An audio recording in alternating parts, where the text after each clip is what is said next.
The site First Contact is a family attraction throughout this video. Many children were playing a similar game of run on the boats. Whilst there are patches of no activity, the site had high levels of utilization throughout the time lapse.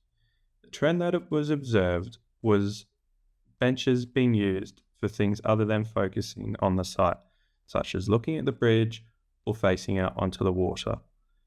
And then one girl there caught our camera. Another pattern noted throughout the time lapse was that couples were more likely to pause for a time to get a few photos, but were unknown to stay. Groups of 3 were most likely to stay for a long period of time, but not take many photos. And large family groups were noted to stay for a moderate amount of time, but take lots of photos. One of the thoughts I had during this time lapse was if climbing on the statue would be considered irreverent. However, I'm not entirely sure. Here we see our first group of 3 who stayed at the site for 30 minutes even whilst other groups were around, such as the group that is about to approach now, and then the group that came slightly after, and then there's a group that comes in a short while after.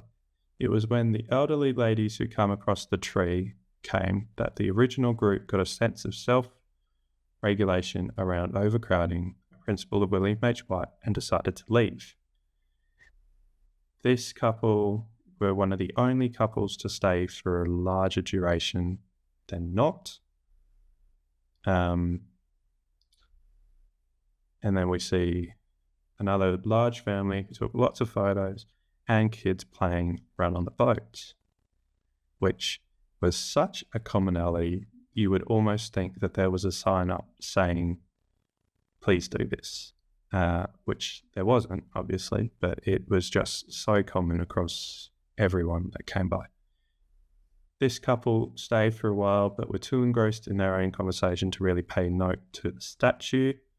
As the lighting came on, the statue's interactions changed.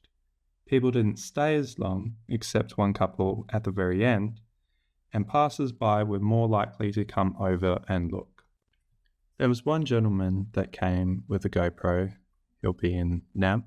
He shot amazing cinematics. It was quite impressive to watch him work. There was a small gap here. This gentleman took some panoramic photos.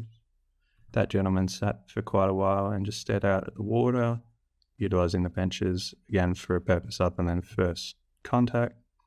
More kids playing rock the boat, and then this couple stayed for 10 minutes and used the lighting in the ground to frame their photos. It was quite cool.